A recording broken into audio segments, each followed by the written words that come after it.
Isso. São os 6 e pouco de aposentadoria, mais os 20 que a minha mulher recebia, que passou para 30, mas ela não recebeu nenhum de 30 porque morreu antes. Uhum.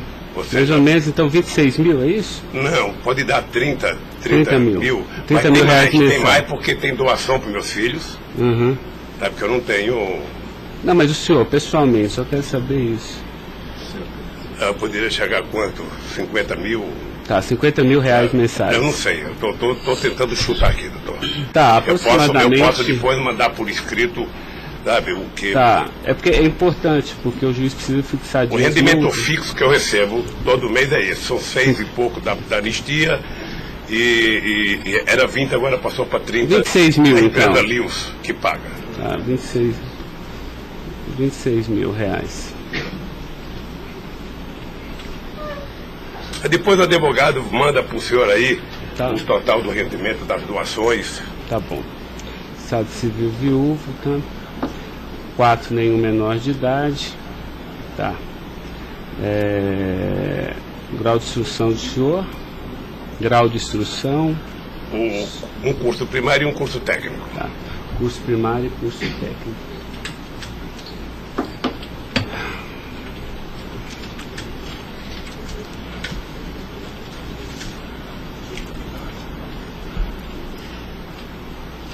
Me dê uma caneta aí, Caio, por favor.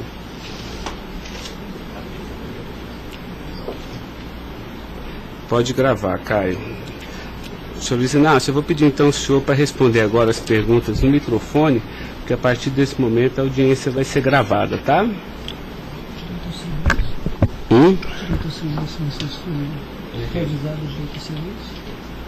Eu vou avisar ele agora. Vou falar da acusação e vou avisar. Tá? Tá pronto, Caio? Tá. Senhor Luiz Inácio, esse momento é o momento do seu interrogatório, tá? A lei lhe garante o benefício de ficar em silêncio em todas as perguntas que eu lhe fizer, as perguntas feitas pelo membro do Ministério Público, pela defesa dos denunciados, inclusive até pela sua própria defesa, tá? Existem 2 denúncias aqui nessa ação penal, envolvendo Delcídio do Amaral Gomes, André Santos Esteves, Edson de Siqueira Ribeiro Filho, Diogo Ferreira Rodrigues, Luiz Inácio Lula da Silva, senhor, José Carlos Costa Bunlai e Maurício Barros Bunlai, tá? E em síntese, a denúncia fala da existência de uma organização criminosa, tá? Pelo menos do dia 1º de fevereiro de 2015 até 20 de novembro de 2015.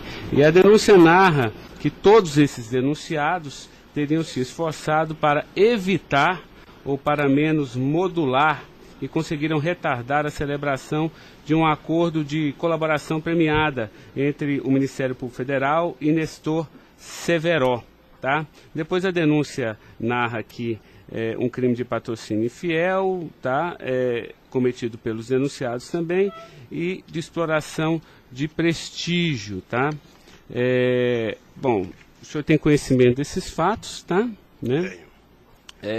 Eu lhe pergunto, esses fatos que são descritos na denúncia são verdadeiros, falsos? Eu queria que o senhor fizesse uma explanação cronológica do que aconteceu envolvendo a sua pessoa. Bom, os dados são falsos. Eu queria aproveitar a oportunidade, doutor Ricardo, para dizer ao senhor que eu faço política desde os 23 anos de idade.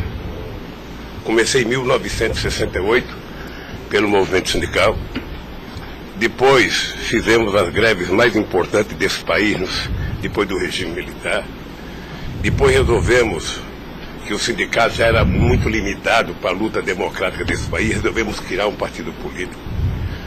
Participei da criação do mais importante partido político de esquerda da América Latina, partido que fez a maior política de inclusão social na história desse país, partido que fez a maior política de combate à corrupção na história desse país.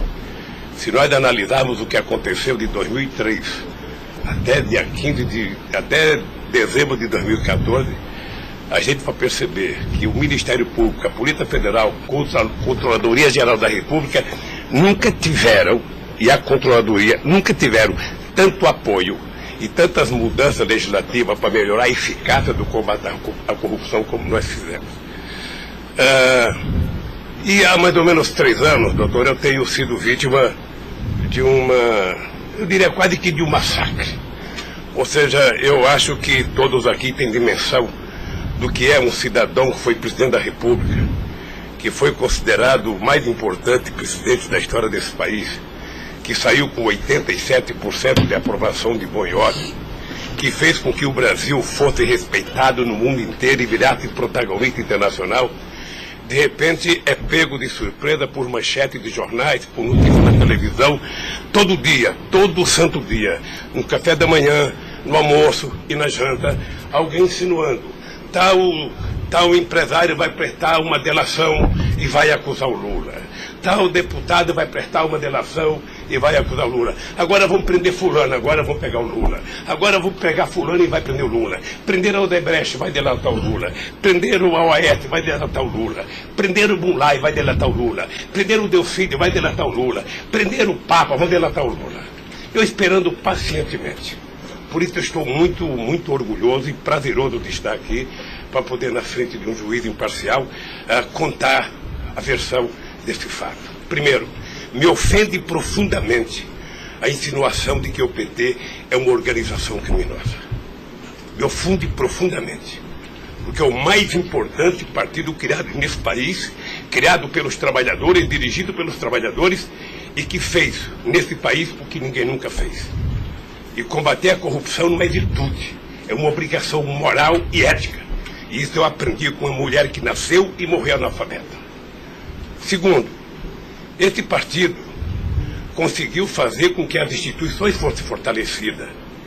O Ministério Público tinha um apelido de engavetador. No meu governo, pela minha vocação sindical, eu fazia questão de fortalecer a corporação e indicar o representado pela instituição.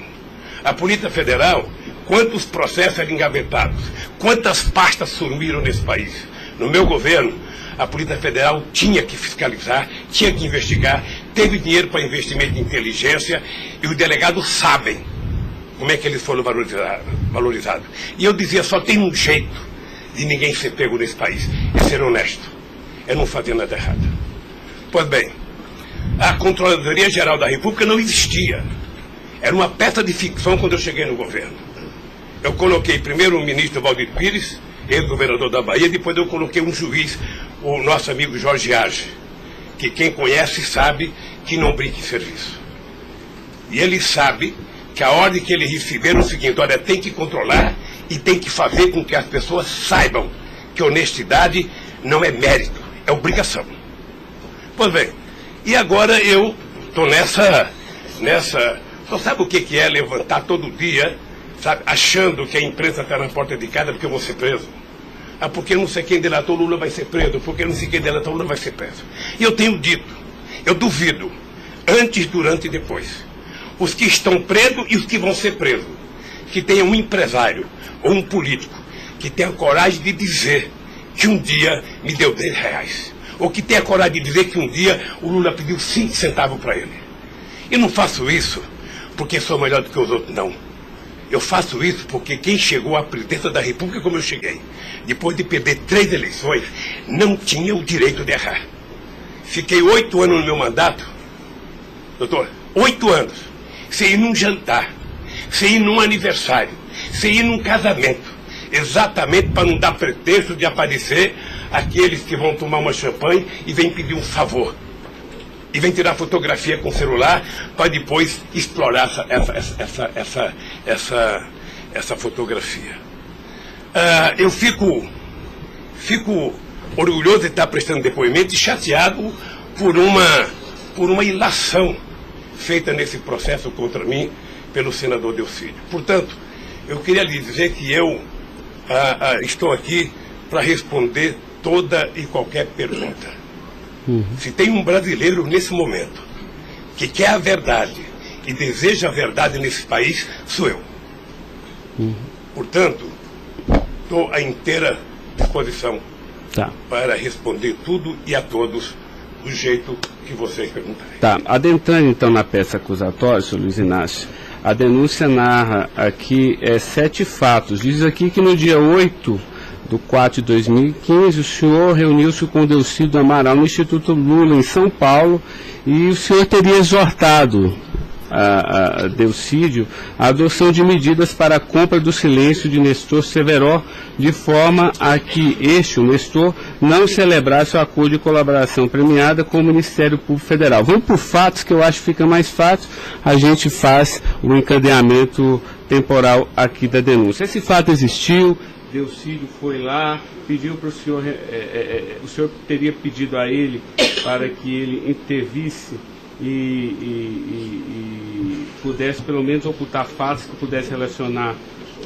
o senhor José Carlos Bunlai, e ele diz mais, diz até que o senhor também teria pedido a ele, porque o senhor também teria envolvimento aqui com negócios escusos na Petrobras. Doutor, só tem um brasileiro que poderia ter medo de um depoimento do Severo, pela relação que tinha com ele, que é o Delcídio.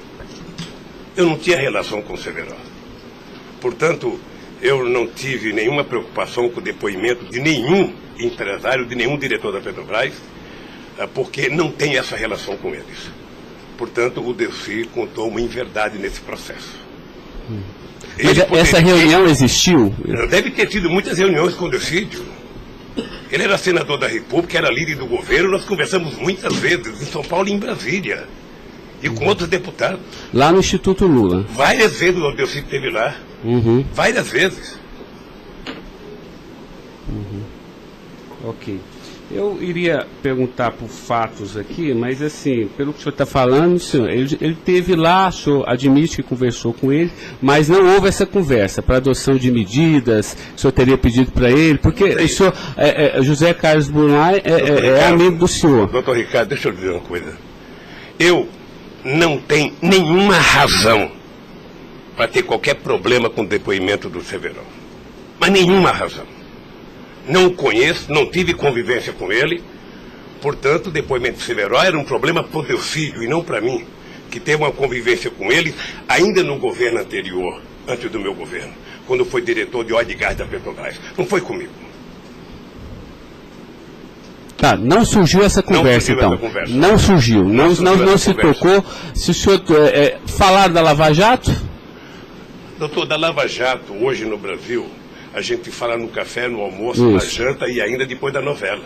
Mas não porque só passa isso na televisão. Mas não se tocou no nome do Severo. Não tocou no nome. E muito menos no nome do Bunlai. Sabe, de que foi pedido coisa para o Bunlai. É um absurdo. É um absurdo. Eu não sei o que o Delcídio esperou fazer com isso. Certamente, depois de preso alguns dias, as pessoas começam a encontrar um jeito de sair da cadeia e resolve jogar a culpa em cima dos outros. Como é que o senhor reagiu quando ele foi preso? Eu tive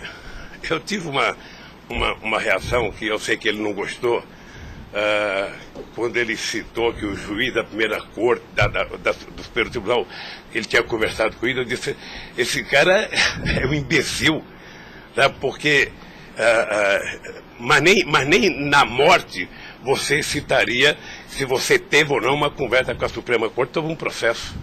Foi essa reação que eu tive e ele me parece que não gostou da minha reação. Eu fiquei sabendo pela boca de alguns advogados que ele ficou muito chateado porque eu disse que ele era um imbecil. Eu não quis ofendê-lo, apenas achei que a atitude foi equivocada. Tá, eu tenho mais alguns questionamentos, mas depois eu faço na medida que os temas forem agitados aqui pelas partes, tá?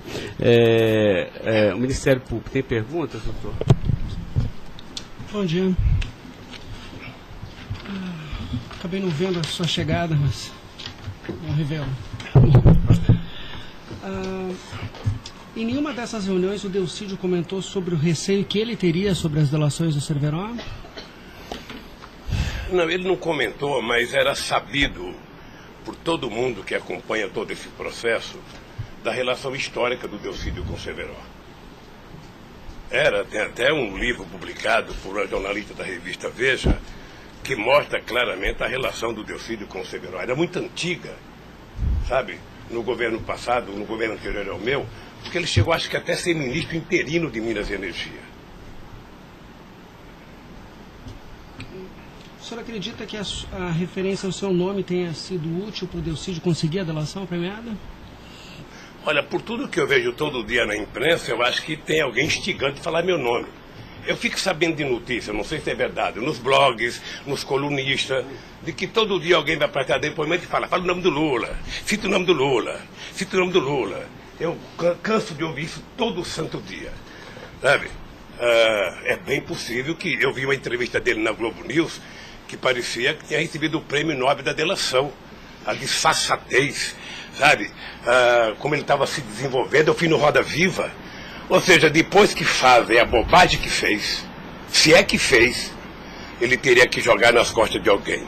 Primeiro, sabe, a minha relação com o Delcídio era uma relação institucional. E ele sabe disso. Voltando um pouco, o senhor poderia explicar a sua relação com o Bunlai? Veja, eu conheci o Bunlai na campanha de 2000. O PT governava o estado do Mato Grosso do Sul.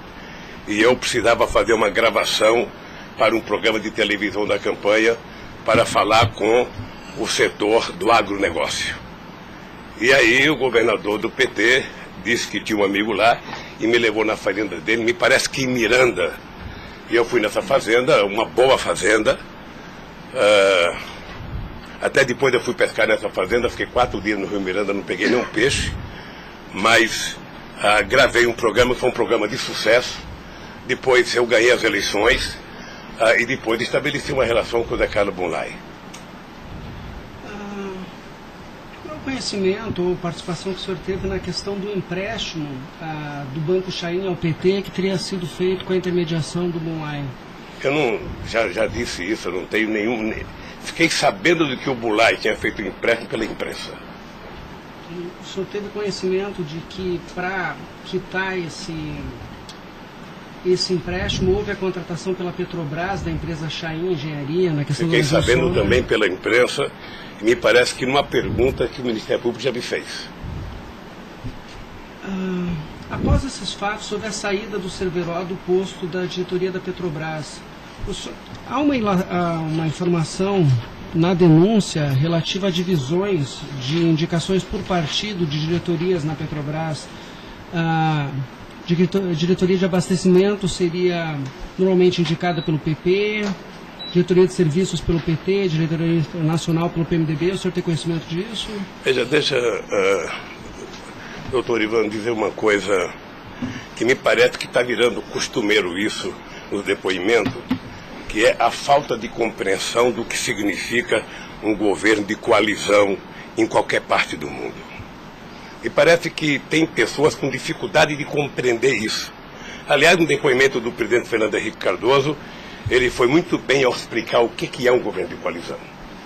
Quando você ganha uma eleição, um regime presidencialista de coalizão, você tem que montar o governo. Você precisa construir uma maioria no Congresso Nacional para você poder montar o governo. E você não monta a maioria com quem você quer. Porque se você pudesse, você pegaria só suplente que não foi eleito. Mas como o suplente não vota, você tem que fazer um acordo com quem é eleito, com quem tem mandato. E obviamente que você pode fazer um acordo programático, e nesse acordo programático você pode fazer um acordo de participação no governo. Então os partidos que compõem a base do governo participam do governo, indicam ministros, indicam cargos. Todas as pessoas indicadas são pessoas com mais de 30 anos da Petrobras. Eu já disse no depoimento, sabe, que vocês vão ter que ouvir muita gente, o Conselho Fiscal da Petrobras, o Conselho de Administração da Petrobras, sabe, para saber se havia denúncia de corrupção, porque quando nós indicamos as pessoas e quando os partidos indicam, ou seja, se aparecer alguma denúncia de corrupção e aparecer no GSI, essa pessoa não é indicada. Porque qual é o critério? O partido tem um ministro, o partido tem uma bancada. Essa bancada conversa com o ministro. Se indicar um nome qualquer, esse nome vai para a Casa Civil, da Casa Civil passa para o GSI, que é o Gabinete Institucional, faz um levantamento, eu não sei aonde, sabe? E se não tiver nenhuma denúncia, essa pessoa é mandada para o Conselho de Administração e o Conselho de Administração indica. Não é o presidente da República que indica, é o Conselho de Administração. É assim que funciona em qualquer lugar do mundo. Ex-presidente, mas só uma questão relativa a isso. Existe um vídeo no YouTube em que o senhor está inaugurando uma plataforma que o senhor realmente fala que no seu governo a Petrobras se tornou mais transparente e que o senhor participava mais das decisões da Petrobras. É de uma plataforma em Angra dos Reis, isso foi em 2010. Então, deixa, doutor. Aí eu estou lhe perguntando para o senhor explicar. O senhor se lembra desse discurso? Eu sei que é muita coisa, mas eu estou até com um vídeo aqui e eu queria lhe perguntar isso. Senão a gente pode até passar. É que a imprensa dizia que eu vivia fazendo assembleia. Eu fui o presidente que certamente mais visitei a Petrobras. Eu fui o presidente que decidi no governo e com a Petrobras de que era importante que a gente recuperasse o poder de construção de plataforma da Petrobras para a gente não importar da Coreia ou da China, que era preciso criar uma indústria petrolífera forte no Brasil. Por isso é que nós aprovamos a Lei de Conteúdo Nacional.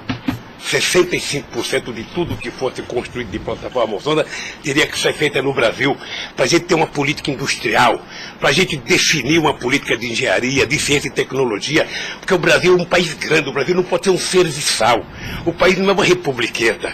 Este país poderia produzir e atender toda a América Latina e atender toda a África que margeia o rio chamado Atlântico. Lamentavelmente. Não, mas a pergunta é o seguinte, é porque o senhor falou que realmente no seu governo se participava, o senhor participava mais das decisões. Eu não participava, deixa eu mais falar. das decisões. Se o senhor quiser, a gente pode até ter um vídeo, e eu trouxe aqui aí para o senhor explicar. E Delcy também havia falado isso, que depois do mensalão, o governo federal, a presidência da República, participava mais na Petrobras. Isso ele falou.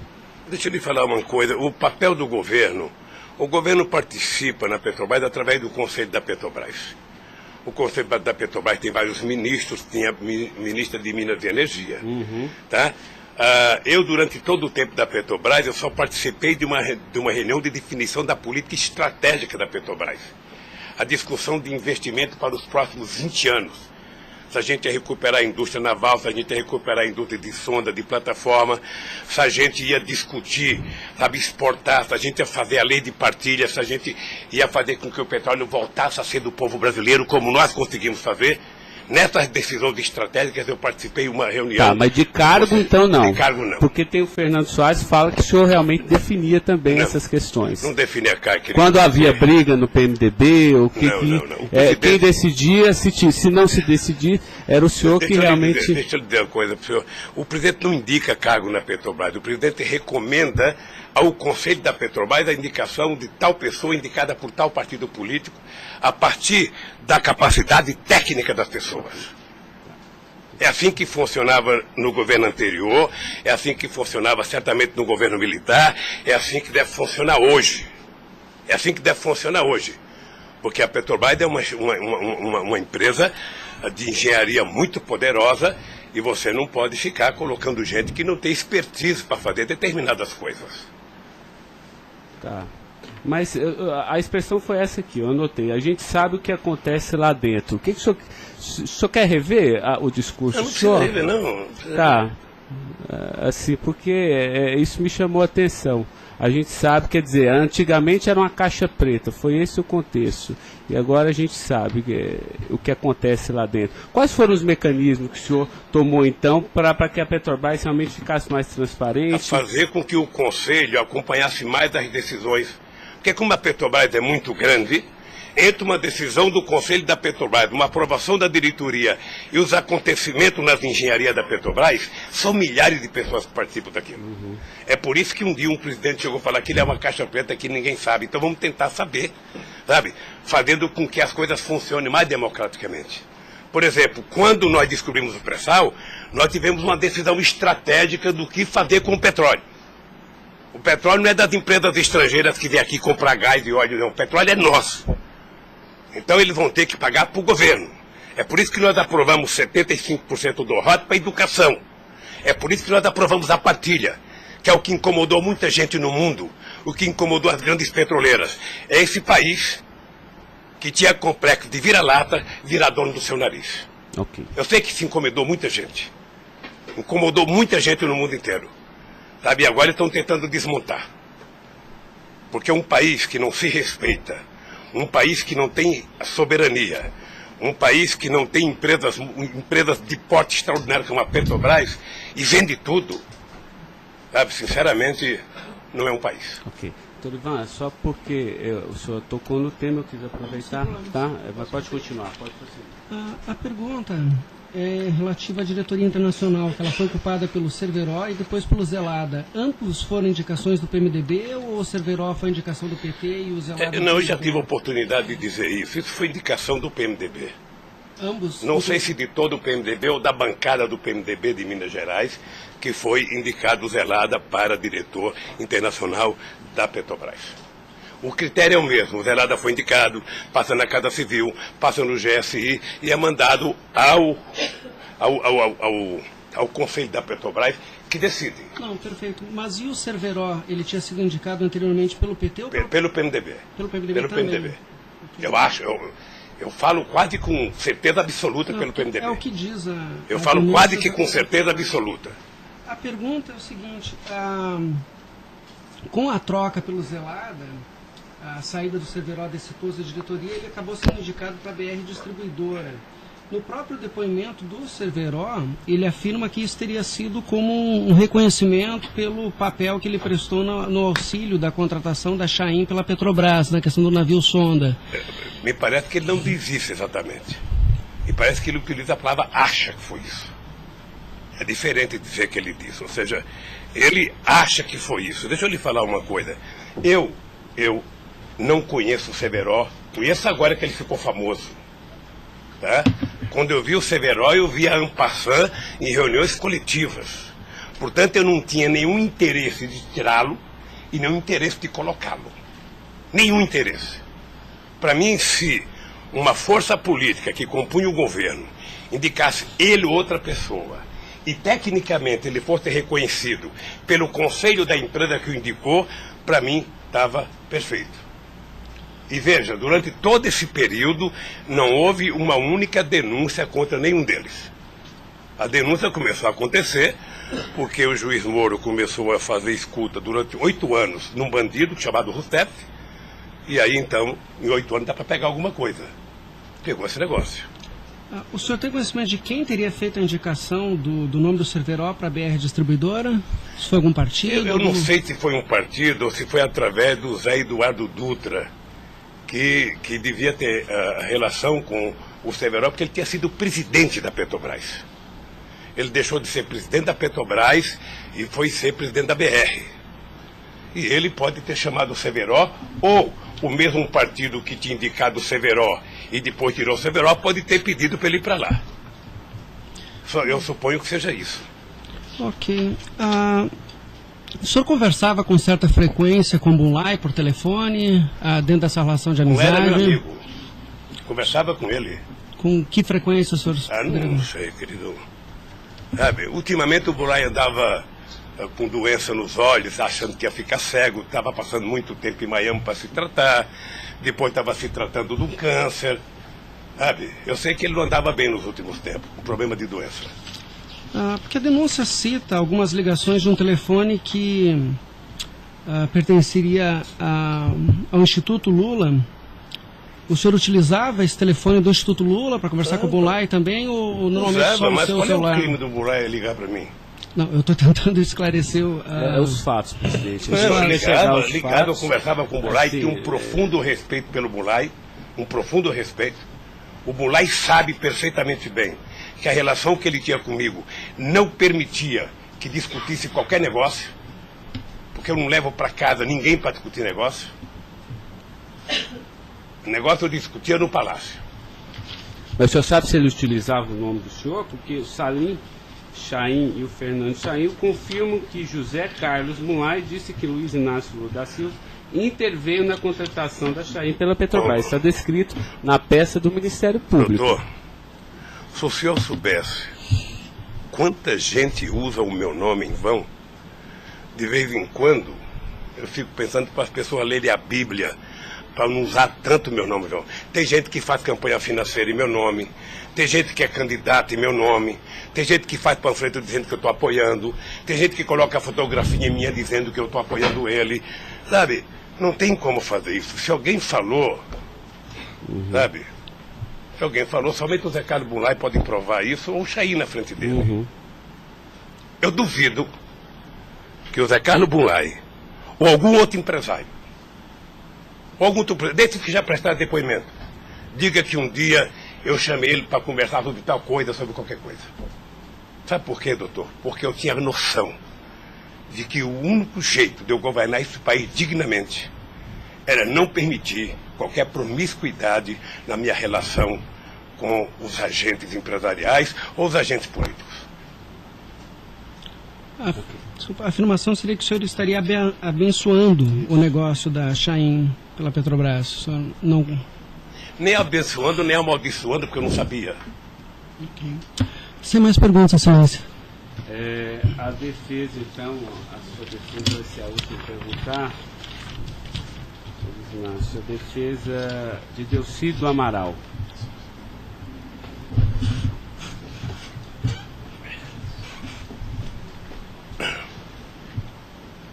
O doutor vai ter que, alguém vai ter que sair para ele perguntar, tá? Da mesa para que...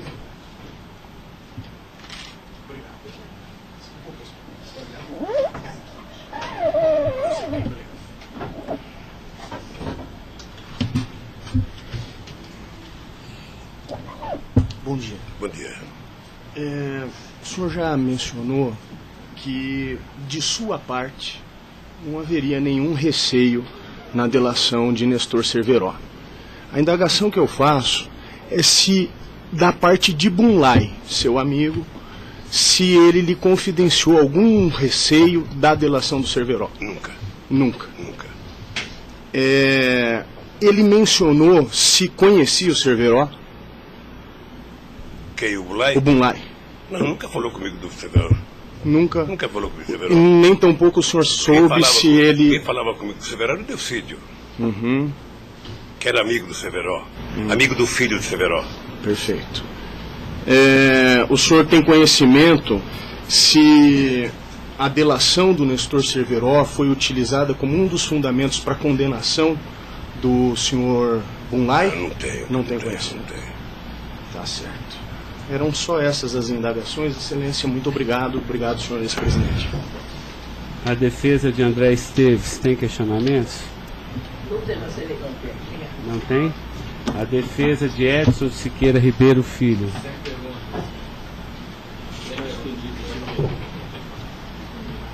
A defesa de Diogo Ferreira Rodrigues. A defesa de José Carlos Bunlai. Tem algumas perguntas. Pode fazer. Bom dia, presidente. Presidente, o senhor disse que a sua relação com o senador Delcídio era institucional. Mas o senhor sabe qual era a relação do senador Delcídio com o José Carlos Bunlai? Eles tinham alguma amizade? Eles tinham alguma proximidade? Veja, a impressão que eu tenho era que era muito pequena a relação dos dois. E parece que o José Carlos Bunlai não tinha muita relação com o Delcídio. E com a sua mulher, dona Marisa, qual era a relação do José Carlos Bunlai? Eles tinham amizade? A mesma que comigo. O aniversário da sua ex-mulher?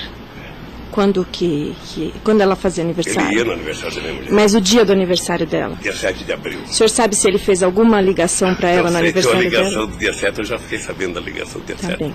É o mínimo que eu esperava dele, é que ele ligasse para ela para dar os parabéns. É só isso, obrigada. Tem alguma pergunta? Tá. A defesa de Maurício Bunlai. Sem questionamentos. A defesa de Luiz Inácio Lula da Silva. Sem perguntas, excelência. Tá, só mais uma questão, senhor Luiz Inácio. A denúncia sempre fala do Instituto Lula. Eu queria que o senhor falasse um pouquinho a finalidade do Instituto Lula. Eu tirei pelo site a missão, me parece que o senhor desenvolve projetos na África também, né, com finalidade de erradicação da extrema pobreza, da fome, acesso à educação, promoção da igualdade, mas também é um local que o senhor também chama as pessoas para discutir política. Delcídio falou que o senhor o convidou para ir lá quando ele era líder do governo. Explique para mim o Instituto Doutor Lula. Ricardo, eu não sei se você sabe, a Receita Federal fez uma devassa no Instituto para saber se ele está cumprindo com a sua obrigação institucional. Veja, eu quando deixei a presidência da República, eu falo isso apenas com o objetivo de explicar. Muita gente pode achar que eu sou arrogante ou sou petulante. O doutor Ivan, no primeiro depoimento, eu disse isso para ele. Mas ou seja, é crime, viu? quando eu deixei a presidência da República, por conta do povo brasileiro, eu tinha sido presidente, quase que o presidente mais importante do mundo nos 10 primeiros anos do século XXI. Esse país virou protagonista internacional. Esse país passou a participar do G8, coisa que nunca participava. Esse país ajudou a construir o G20. Esse país participava do BRICS com muita importância. Esse país participava do IBAS entre Brasil, África do Sul e Índia. Esse Brasil criou a Unasul, criou a CELAC, onde pela primeira vez a gente fazia uma reunião da América Latina sem participação dos Estados americanos. Esse país não deixou a ALCA entrar aqui. Esse país consultou o Conselho Nacional de Defesa para se contrapor à 4ª Frota Americana, depois que nós conseguimos o pré-sal, que eles reinauguraram a 4ª Frota. Nós criamos o Conselho de Defesa.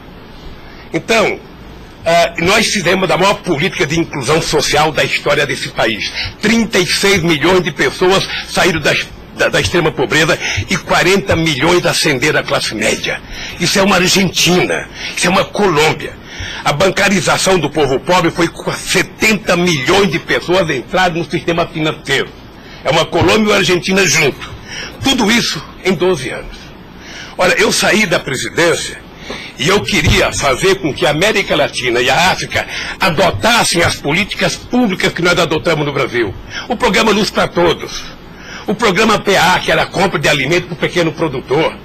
O Minha Casa Minha Vida. O Bolsa Família. O aumento do salário mínimo. Durante 12 anos, todos os funcionários públicos tiveram aumento nesse país. Houve reajuste de carreira, houve aumento do salário mínimo. Aumentamos as exportações, aumentamos o mercado interno, numa demonstração de que o pobre não era problema. O pobre era a solução. Então, eu gostava de ir para a África para dizer para os presidentes. Uma vez até fiquei com medo de Angola. Porque eu, depois da minha palestra, eu me dei conta da quantidade de general que tinha lá dentro. E eu falei o seguinte, é preciso diminuir o dinheiro das Forças Armadas e colocar dinheiro para os pobres. Porque o pobre não entra no orçamento. O Poder Judiciário entra, quer ter poder de pressão. Os sindicatos organizados entram. Sabe? Todo mundo entra, o pobre não entra. O pobre está lá, desgraçado, abandonado, ninguém olha por ele. Agora, coloque ele no orçamento. Deixa ele começar a ir no shopping. Deixa ele começar a comprar carne, comprar iogurte, comprar meia, comprar sapato. Nesse país ficava incomodado porque pobre comprava dentadura com o dinheiro que a gente dava do Bolsa Família. E eu queria ensinar isso, eu queria ensinar as pessoas a compreenderem que o pobre no Brasil e no mundo seria a solução se a gente desse a ele o mínimo necessário. Foi por isso que eu não quis criar uma ONG. Criei um instituto para poder viajar o mundo tentando mostrar o exemplo do que esse país fez em tão pouco tempo. Mas o que Delcídio, porque ele disse aqui que algumas vezes o senhor chamou ele lá. Em que ele se encaixa aí? É que eu não sabia, doutor. Porque sabia, assim, realmente, eu entendi, a política está de acordo com o estatuto aqui do Instituto Lula, mas assim, por que o senhor chamou ele lá? Ele falou assim, muitas vezes o presidente Lula, e de vez em quando eu ia com cortesia também. Deixa eu lhe falar, ele foi muitas vezes conversar comigo, ele era líder do governo, como outros senadores foram conversar comigo. Cada vez que o Delcídio ia no hospital sírio-libanês fazer um check-up ou uma consulta, ele falava, presidente, eu estou aqui no Sírio, eu posso passar aí? Passo, meu filho. Mas o senhor não tratava dessas questões do Instituto? Do Instituto. Discutia desde Flamengo a Vasco da Gama, Corinthians, Palmeiras, porque quando duas pessoas se encontram, conversa-se tudo. Sim. Mas não era política institucional do Instituto, isso que eu estou perguntando. Não era política institucional do Instituto, é que eu talvez tenha cometido um erro, sabe, que eu deveria ter alugado uma sede do lado. E quando eu discuti esse instituto, ficava numa cadeira, quando eu discutia outra coisa, mudava para outra cadeira. Eu achei desnecessário. Eu achei que a civilização não exigiria essa burocracia toda, porque isso é uma coisa de burocracia. Eu sou o mesmo ser humano, eu sou presidente de honra do PT, eu sou ex-presidente da República, eu era presidente de honra do Instituto. Eu não decidi as coisas pelo Instituto. O Instituto tem uma diretoria. Eu apenas estava lá, eu era a figurinha carimbada do Instituto. Era para ele fazer merchandising. Aqui o Lula. Vai conversar com o Bill Clinton, fala com o Lula. Vai conversar com o Tony Blair, fala com o Lula. Vai conversar com o Chirac, fala com o Lula. Vai conversar com o Angela Merkel, fala com o Lula.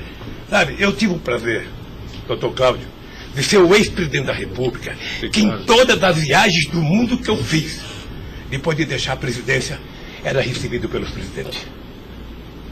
Esse era o status quo do Brasil. Hoje nós estamos numa situação em que o presidente não tem coragem de ir na Bolívia. Então o país, que era um motivo de orgulho, virou um motivo da tristeza. Pela pequenez que esse país tomou dimensão nos últimos anos. Não, eu não estou emitindo nenhum juízo de valor, mas assim, o que eu quero saber é o seguinte: o senhor também chamava pessoas como o líder do Delcídio para conversar sobre outros assuntos. Chamava dirigente sindical, chamava gente do LGBT, chamava negro, chamava índio, chamava todo mundo. Isso. Ali, eu vou dizer uma coisa, sabe qual é o apelido do Instituto? Sabe? Não sei, nunca fui. Posto Ipiranga. Sabe? Lamentavelmente é assim. Mas não é por causa do Instituto, é por causa do personagem. Sabe? Então todo mundo fala, tem problema em tal lugar? Posto Ipiranga. Tem problema em tal lugar? Posto Ipiranga. E sabe que eu tenho orgulho disso. Eu tenho muito orgulho de fazer 36 anos que eu deixei o movimento sindical e ainda sou amigo de todos os sindicalistas, de todas as correntes, da Força Sindical à CUT. Sou amigo de todos os partidos políticos. Então, se isso é um pecado, se isso é um erro jurídico, se isso incomoda o Ministério Público, a Polícia Federal, sei lá quem, sabe, eu vou alugar uma salinha na porta e sento lá e atendo e vou deixar em paz, porque não é possível. Não é possível, sinceramente, doutor, sinceramente, eu quero lhe agradecer a oportunidade de vir prestar esse depoimento. Porque eu estou com muita coisa na garganta para falar. Eu estou cansado de ver procurador dizer que não precisa de prova, que ele tem convicção. De juiz dizer, eu não preciso de prova, eu tenho fé, vou voltar com fé. Eu quero provas, alguém tem que dizer, sabe, qual é o crime que eu cometi, aonde que eu cometi. Chamar o PT de organização criminosa, se dependesse de mim, cada deputado do PT, cada vereador do PT, cada militante, abrir um processo para quem dizer, provar qual é a quadrilha. Porque eu estou cansado, doutor. 71 anos de vida, eu cansei.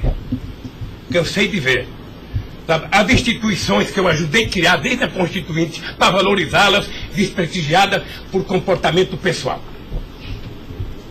Gente que agora, gente que não pode abrir a geladeira, que vê uma luz, já começa a dar declaração. Gente que liga o barbeador, começa a falar achando que é o microfone do rádio. Eu cansei disso. Eu sempre valorizei o Ministério Público. Eu sempre valorizei a Polícia Federal. E sempre valorizei o Poder Judiciário. Os ministros podem lhe dizer.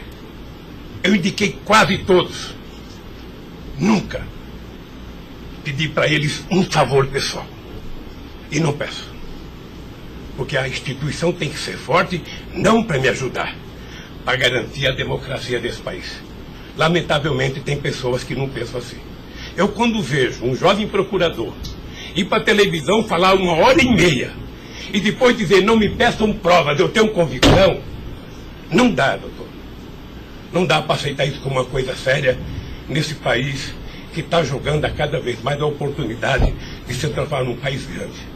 Nós quase chegamos a ser a 5ª economia mundial. Quase chegamos. Por mediocridade não chegamos. Então eu lamento profundamente. Eu gostaria que meu depoimento fosse tudo numa semana só. Para mim poder desvendar os mistérios todos.